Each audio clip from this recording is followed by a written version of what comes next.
As we get closer and closer to the start of training camp, one of the biggest questions surrounding the Sacramento Kings is what do they do with the starting two-guard spot? Mike Brown certainly has a tough decision to make, but maybe the question should be, what do the Kings do if Malik Monk demands to start? It's not that far-fetched of an idea. We'll discuss right here on Locked On Kings.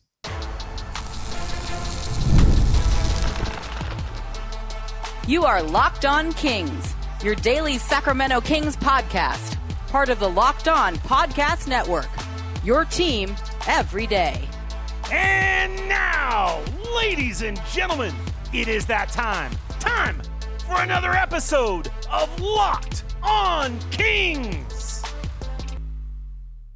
Hello and welcome into Locked On Kings, your podcast hub for Sacramento Kings coverage all offseason long. Today's episode is brought to you by Game Time. Download the Game Time app, create an account, and use promo code LOCKEDONNBA for $20 off of your first purchase. My name is Matt George. I have the privilege of being your host here. I'm a Sacramento sports anchor and reporter for ABC 10 News.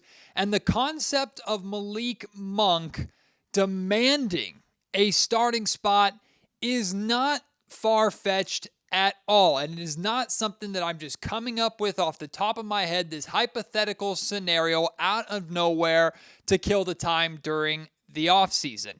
Malik, after he signed his contract extension earlier this summer, had a press conference with all of us media members, a little scrum inside the Kings practice facility, and he talked about his desire to start and that he would be more willing to voice that desire if he felt it was necessary. Here's a little refresher of that clip.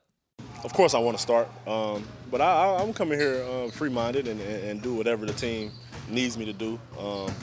But if I feel like I need to start, I might voice it because now I got a voice a little bit. I can say something that'll stand. But yeah, I'm still coming in free-minded and coming here to win games. Now let's be clear.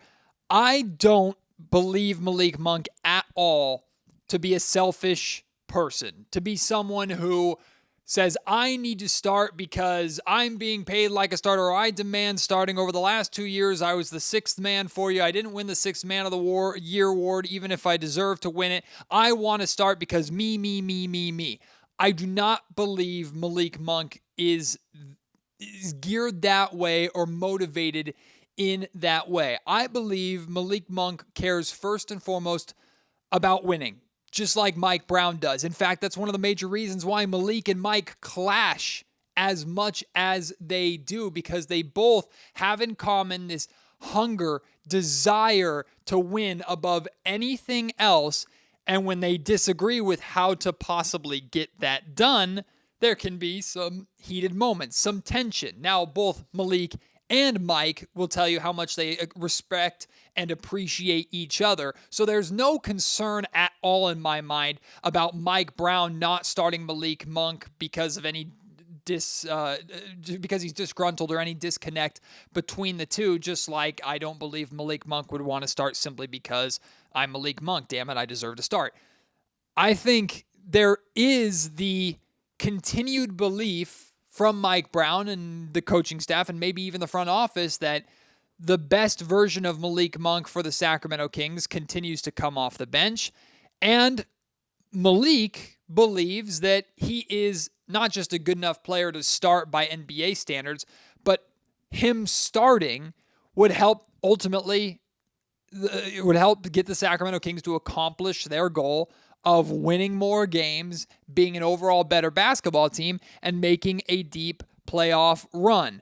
So he's not going to, I firmly believe Malik Monk is not just going to walk into the practice facility day one and start demanding that he's going to start or anything like that. And I would be very surprised to hear and learn if Malik had those as demands during his contract negotiations to remain with the Sacramento Kings. I believe he will speak up, like he says, when he has good reason to do so. So what is good reason, right?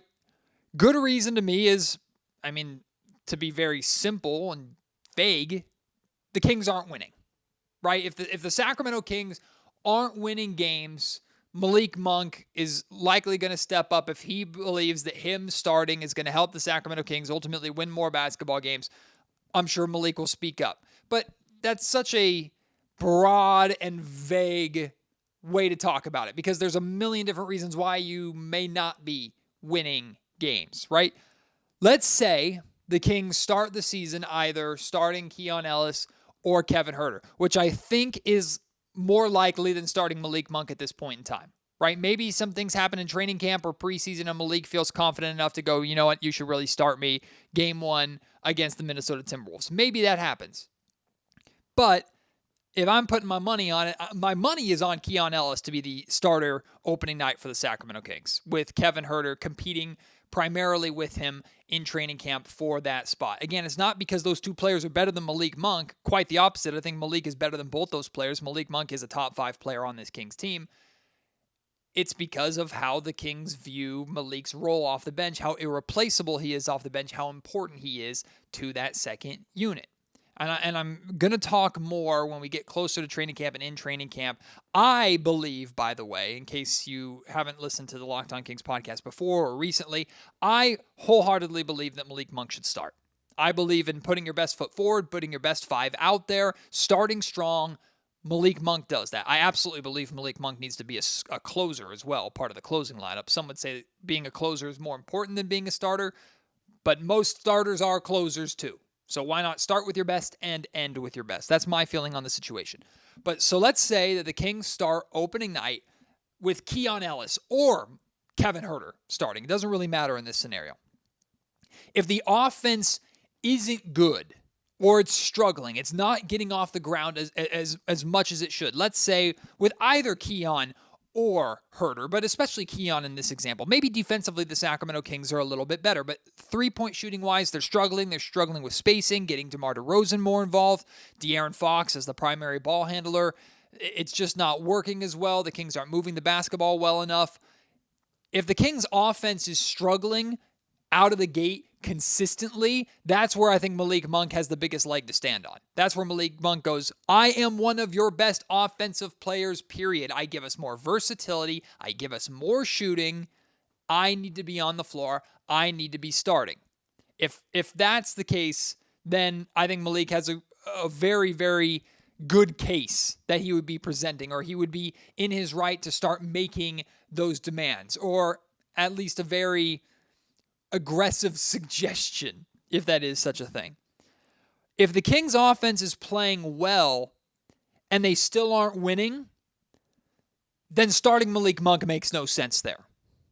Maybe to shake things up or try something different. But look, if the Kings offensively or get back to as good or around as good overall as we expect them to be. Let's say offensively, the Kings starting 5 featuring Keon Ellis or Kevin Huerter is doing really, really well. The Kings are scoring well, but they're not winning games, or they're frequently getting off to slow starts or falling behind early because defensively they can't stop anybody.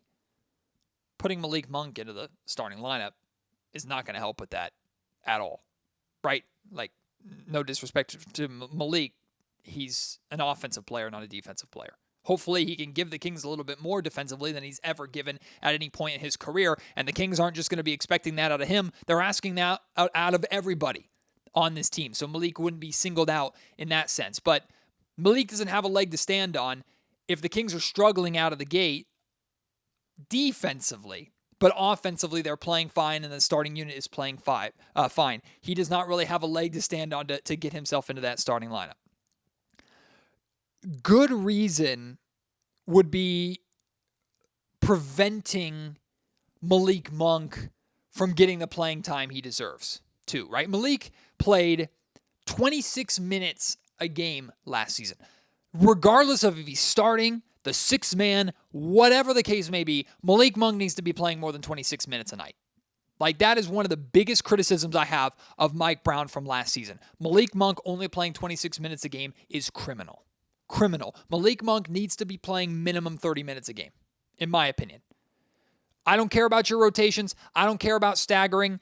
Malik Monk needs to be playing 29, 30, 31 minutes a night. He is too good and too important for this team to not play that much. And if you are keeping him under the amount of minutes that he should be playing and needs to be playing, now granted, side note here, if Malik Monk is playing 4 or 5 extra minutes a night just to play those extra minutes, but his performance is being impacted by that, maybe he's tired or maybe it's just not working, then okay, you go back to the drawing board.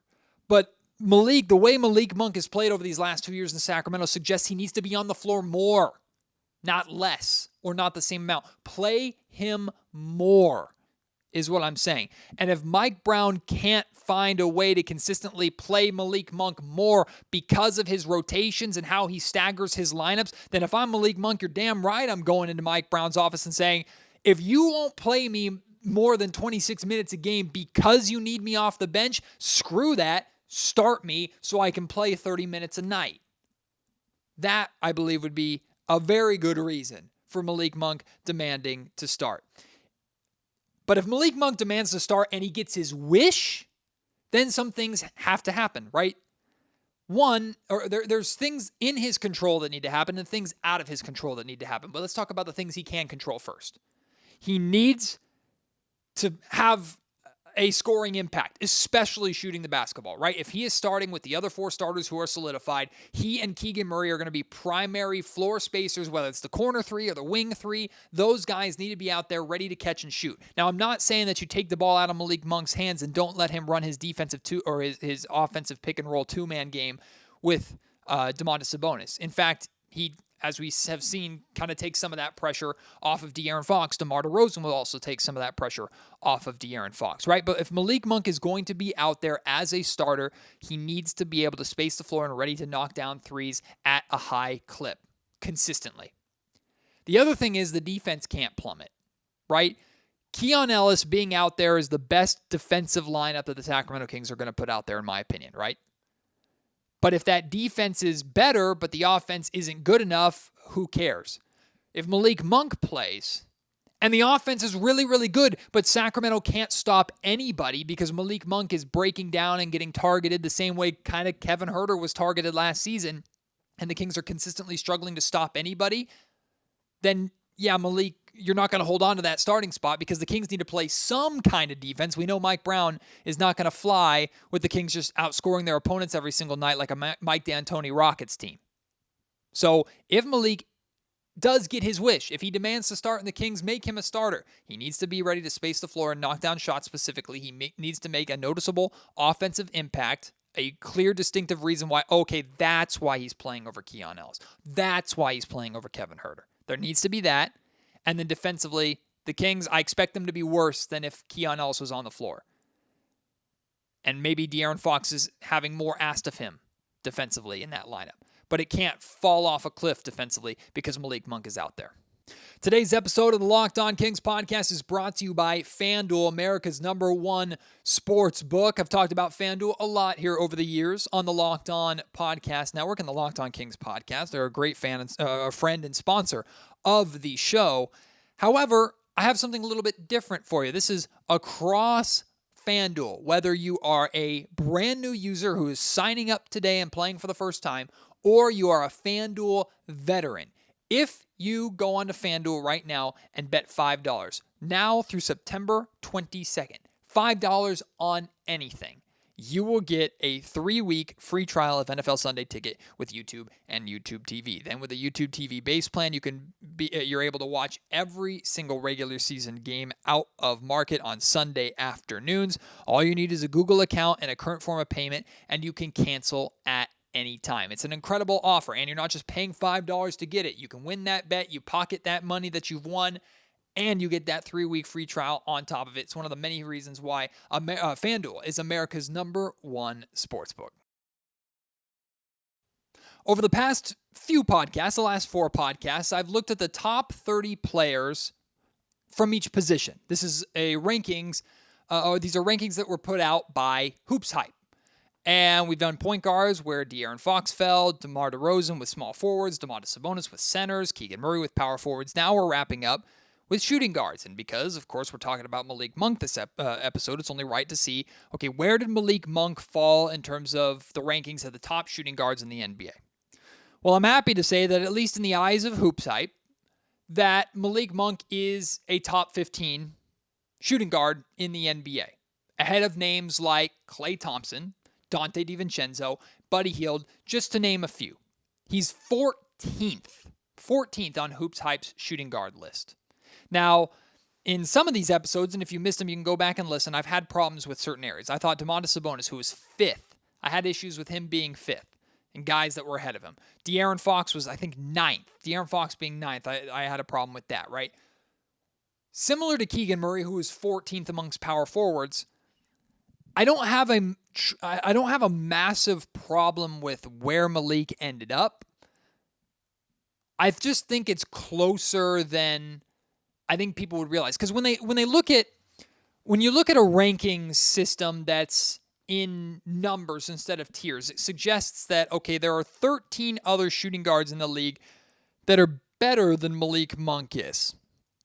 I think the top 6 that HoopsHype has, the top 6 shooting guards, are 100% correct. I think that is the S tier, top tier of shooting guards in the NBA. The tier below that, the A tier, Malik Monk is on that tier with basically players 7 through 14 are in the same tier, to where you can make an argument for any one of them to be better than the other in a head-to-head, side-by-side comparison. Here are the top 6. To give you context, here are the top 6 shooting guards according to HoopsHype. Now, this is the order they have it in. I think you could change this order if you want to, but these guys are all the best shooting guards in the league. And if there's an S+ tier, it starts with Anthony Edwards. Ant is 100% the number 1 best shooting guard in the league. Then they have Devin Booker, Donovan Mitchell, Jaylen Brown. I personally would have Jaylen Brown higher than 4. I just love Jaylen Brown that much. Think he's that good of a player. Jalen Williams from OKC, and then Desmond Bane, 6th from the Memphis Grizzlies. The rest, like I said, is wide open. The rest of the position is wide open. So let's go through some of the names that are ahead of Malik Monk in the 7 to 14 range. And not necessarily arguments for why they are worse than Malik, but why Malik Monk should be talked about on the same level as them, or why the gap is not big, or in many cases, there is no gap, right? Zack LaVine is number 7. Zack LaVine, a name that we're very familiar with here in Sacramento, right? We've talked about him a lot over the years. Zack LaVine played 50 fewer games than Malik Monk did last season. Now, that's not entirely fair, but injuries matter. Malik, we know, got hurt towards the end of the season. Zack LaVine has dealt with injury issues throughout his career. So I'm not just going to use that alone for, Malik Monk's healthier, so he's better. When Zack LaVine plays, statistically, we know there are certain areas that he has some significant advantages over Malik Monk. If you were to ask the average NBA fan, even if you were to ask Kings fans, who's the better scorer, Zack LaVine or Malik Monk, the answer would be and should be Zack LaVine. And the numbers support that. Zack LaVine averaged 4 more points per game than Malik Monk did. That being said, Malik Monk averaged more assists and has nearly identical shooting numbers on a significantly fewer minutes per game. Zack LaVine plays starter minutes, and now that DeMar DeRozan is gone, especially is looked at as the top scorer in Chicago. Malik Monk does not start in Sacramento, does not play starter minutes in Sacramento, and no matter when he's on the floor, he is not looked at as the top scoring option, with the exception of maybe a few small stretches here or there when other guys are struggling. And yet, numbers, with the exception of 4 fewer points per game, are pretty identical. Plus, Malik Monk is better at getting his teammates involved and overall running the offense than Zack LaVine is. Again, I'm not saying, Malik Monk is 100% a better player or a better shooting guard than Zack LaVine is. I'm saying they're on the same tier. They're on the same level. Here's a name that I expected actually to be higher on this list simply because of the Los Angeles hype machine. Austin Reeves is number 8. Austin Reeves and Malik Monk's numbers are nearly identical. But Austin Reeves starts in LA, and again, Malik Monk doesn't start here in Sacramento. Austin Reeves averages half a point more per game than Malik Monk, and he plays 7 to 8 minutes more a night. Now, Austin Reeves' rebounding numbers and assist numbers are slightly higher than Malik. At least I believe the assist numbers are slightly higher than Malik. I know the rebound numbers are higher than Malik, but let me double check that while I'm doing this live here on the podcast, which is never a good thing. Yeah, so Austin Reeves averages 5.5 assists per game. Malik Monk averaged off the bench 5.1 assists per game. So again, marginally better. Reeves is a better rebounder than Malik Monk is, but marginally better scoring, very tiny marginally better assist numbers, but significantly more minutes and a significantly bigger role in LA than what Malik Monk has in Sacramento. Austin Reeves is talked about as the third star in Los Angeles. And again, the hype machine is big surrounding this guy. Malik Monk in Sacramento, he's a sixth man that can't even beat or can't even win sixth man of the year, apparently. Okay.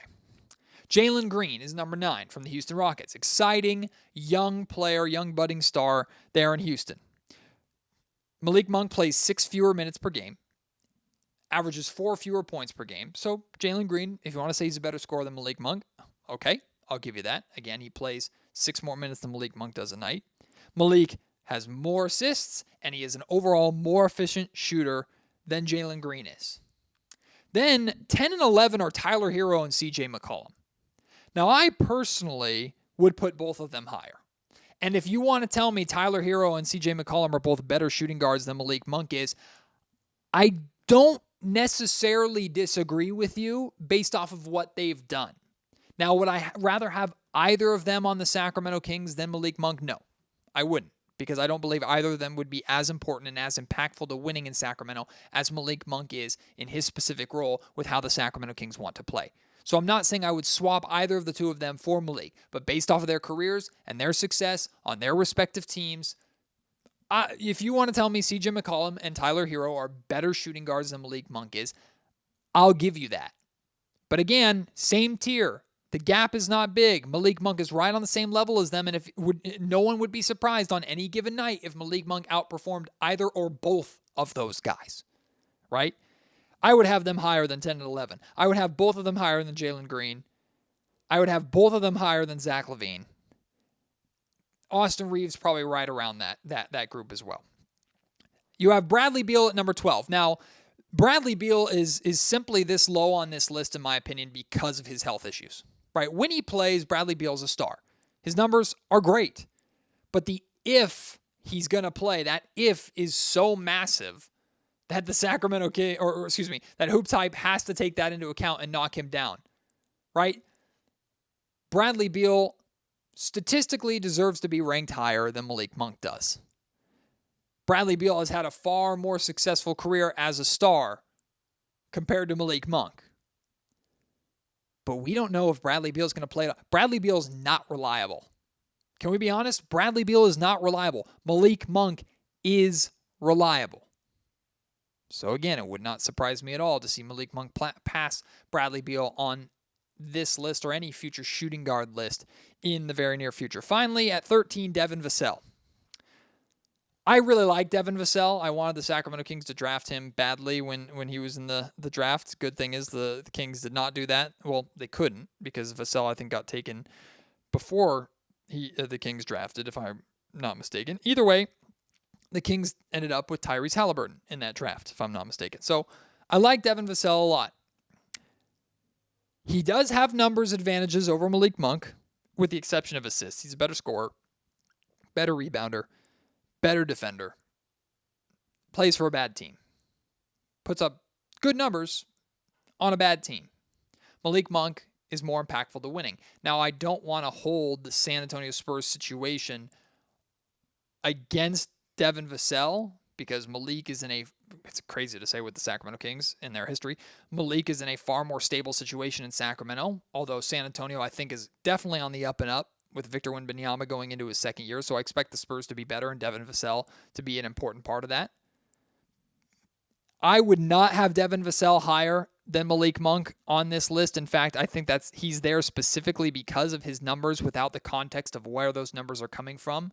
But Devon Vassell, unlike Malik Monk, and like so many others on this list, is a starter, plays starter minutes. Malik Monk doesn't. Bottom line, Malik Monk could outperform any of these guys on a nightly basis. He also could get outperformed by any of these guys on a nightly basis.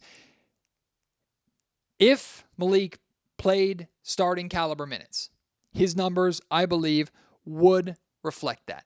Give him that starting role, give him those touches, give him those 3 to 5 more minutes per game, minimum. Malik's numbers are better and likely higher on this list for HoopsHype. But 14th, I'll take it. And no, Keon Ellis and Kevin Huerter did not make the list. Like I said at the top of the show, today's episode of the Locked On Kings podcast is brought to you by Game Time. Game Time is the ticketing app you need to be using to get your tickets to any event, whatever it is, especially Kings games. Of course, your tickets to Kings, whether it's opening night or any game over the course of the season, Game Time is the place that you need to go to get your tickets. But if you're looking for tickets to a massive stadium sporting event like an NFL game, if you're looking for tickets to a concert, whether it's a big stadium concert, Taylor Swift's coming to town, or it's a concert at the Golden One Center, or a smaller concert at your just local, local venue. They have those. They have comedy tickets, comedy club tickets, theatrical productions. If you're a Broadway fan like myself and want to go see a live show or a live play, Game Time has tickets for all of it. And Game Time Picks makes it easier to save more on whatever event you are going to. They have all-in pricing, and this is so important. It's such a basic, simple feature that goes a long way. They're all-in pricing. You can toggle it on that shows you everything up front, your entire cost up front, right? You're not going to be surprised with $15 to $20 of extra fees per ticket when you hit checkout. If it says $78 a ticket or whatever the case may be, that is what you are paying. Those fees are included. They have the best seat views you're going to find, panoramic views, so you know exactly what your seat is going to be looking at. The lowest price guarantee, or Game Time will credit you 110% of the difference, and Game Time's ticket coverage is better than you will find anywhere else. Take the guesswork and the stress out of buying tickets with Game Time. Download the Game Time app, create an account, and use code LOCKEDONNBA for $20 off your first purchase. Download Game Time today. What time is it? Game Time. I got a couple questions recently in the comment section of the Locked On Kings podcast over the last couple of weeks going into training camp that I thought were good questions that I figured I'd take the time to answer here on Locked On Kings before I wrapped up. The first question was kind of a two-parter. It has to do with the bench front court for the Sacramento Kings, specifically Trey Lyles and Alex Len. What should be the expectations for Trey Lyles and Alex Len going into this season? Let's start with Lyles. First and foremost, bounce-back season. Right? Lyles, unfortunately, had a rough year for Sacramento. His numbers were pretty much down across the board. Now, Trey Lyles also dealt with nagging injury issues that kept him out of the lineup, especially early on. He was in and out of the lineup a little bit. He was inconsistent. He never really got into a rhythm last season because we saw 2 seasons ago how important Trey Lyles is to that second unit, especially as a shooter and a scorer. His scoring and rebounding is going to be essential for the Sacramento Kings in that second unit. Space the floor, knock down threes. We know Trey Lyles is a willing cutter and willing to attack the basket as well, and especially score off of offensive rebounds. But his floor spacing with that second unit is going to be very, very important. And like Mike Brown has said, if you get an open shot, you need to take it. Trey Lyles is that guy that is going to get open looks with this team. He needs to take them and hopefully make them at a solid clip. So get those scoring and rebounding numbers back up. And when we're talking about expectations for Trey Lyles, primarily playing the 4, I think should be and is the expectation for Trey. I think I talked about this a little bit when I was talking about Keegan Murray on the last episode of Locked On Kings. I don't see a world where Trey Lyles is consistently your small ball 5. It doesn't make sense to me. And it's not because I don't believe that Trey Lyles can't play that position, because we've seen it before. It has everything to do with the lack of depth at the 4. Meaning, in my mind, if Trey Lyles is your if Trey Lyles is your backup 5, Keegan Murray has to be on the floor. Who else is holding down that 4 spot? Who else? Realistically. Now, if it's spot minutes, right? If it's 30 seconds at the end of a quarter or something, or Mike Brown just needs to get a body in there or whatever the case may be, and he throws out anybody. Okay, sure.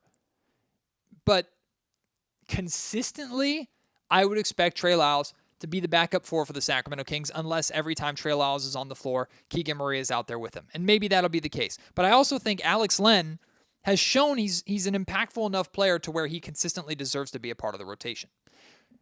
What is the expectation for Alex Len? It's do more of the same. The reason why the Kings keep bringing him back on these one-year deals year after year after year after year is because he holds down that spot. He comes in, is always ready to play, and he makes a positive, noticeable impact. Set hard screens, rebound the basketball, be a presence defensively in the paint. You don't have to be a rim protector and all of a sudden start blocking a lot of shots, although Len is capable of blocking a shot or two. But being the big body, being that presence, being that physical force down low to hold down the fort a little bit while Domantas Sabonis gets a breather and gets some rest and doesn't play 48 minutes a night, Alex Len can hold that down for 10 minutes a game if he has to. So that's my expectation for Alex Len, is just continue to stay ready and be a steady, impactful presence when the Kings call your number. The other question, I've seen this question actually a lot, and I saw it recently on a Locked On Kings podcast. What about Colby Jones? Will Colby Jones get playing time? This is year 2 of Colby Jones. Of course, the Kings' early second-round pick from 2 drafts ago. The Kings actually moved up in the draft in order to get him. I'll be honest with you, completely honest, and I'm rooting for Colby Jones. I would be shocked if Colby Jones had any sort of consistent role with the Sacramento Kings next season, unless he's consistently a practice player and consistently sitting on the end of the bench.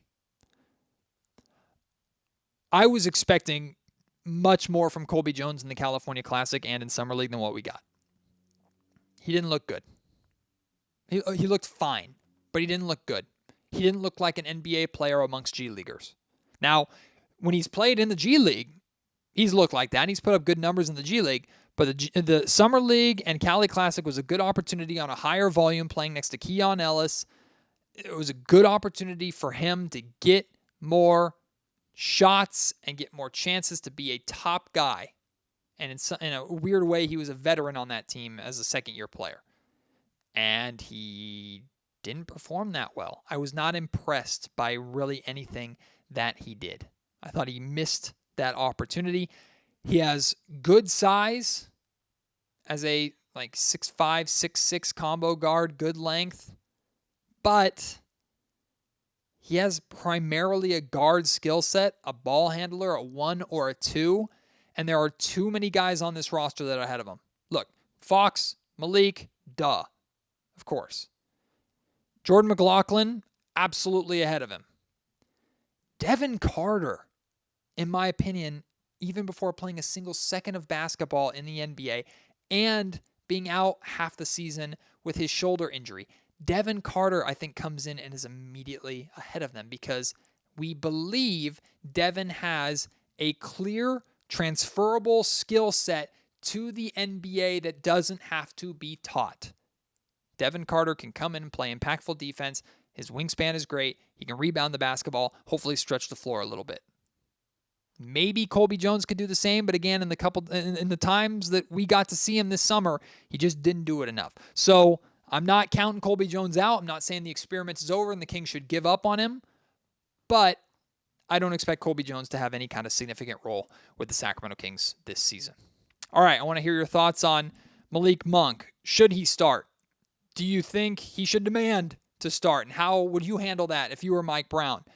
Your thoughts on him ranking 14th amongst shooting guards. And do you think Kevin Huerter and Keon Ellis should have been on that list? Let me know. You can hit me up on Twitter at MattGeorgeSack. You can email me, mattgeorgesports@gmail.com, and leave your thoughts in the YouTube comment section down below. I have a couple great episodes of Locked On Kings coming for you in the very near future. One I already talked about a little bit. We're going to go through targets for the Kings to keep an eye on that potentially could be moves for Sacramento to make at the trade deadline. I have that coming for you. Plus, the Locked On NBA National Show did an episode talking about the Sacramento Kings.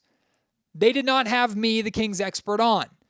They proceeded on that show to be, to put it nicely, pessimistic about the Kings. We're going to go through some of the things that they said on that show, and we're going to address what's a legitimate point by them, and what is just the low-hanging fruit or missing the point, right? I'm happy to fill in that context as the Sacramento Kings expert and the Sacramento Kings media member. I have that coming for you in the very near future as well. Appreciate your support. Can't wait to have you join me on the next episode of Locked On Kings. Until then, my name is Matt George. You've been listening to the Locked On Kings podcast, part of the Locked On Podcast Network.